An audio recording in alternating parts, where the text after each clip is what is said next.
আলোচনায় আগ্রহ ইরানের, কিন্তু বৈঠকের আগেই সামরিক পদক্ষেপের ইঙ্গিত দিলেন ট্রাম্প। মধ্যপ্রাচ্যে নতুন উত্তেজনা সৃষ্টির আশঙ্কা।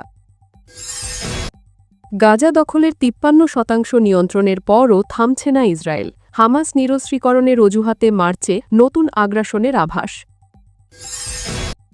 ইরানে চলমান বিক্ষোভ দমনে কঠোরতার জেরে খুব শক্তিশালী বিকল্প প্রস্তুত ওয়াশিংটনের। সামরিক হামলার ইঙ্গিত দিলেন মার্কিন প্রেসিডেন্ট ট্রাম্প।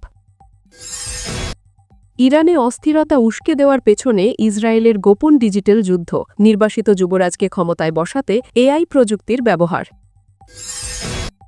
উত্তর কোরিয়ার আকাশে ড্রোন অনুপ্রবেশের ঘটনায় ক্ষুব্ধ কিম ইয়ো জং, সিওলকে এর ভয়াবহ পরিণতির জন্য কড়া হুঁশিয়ারি।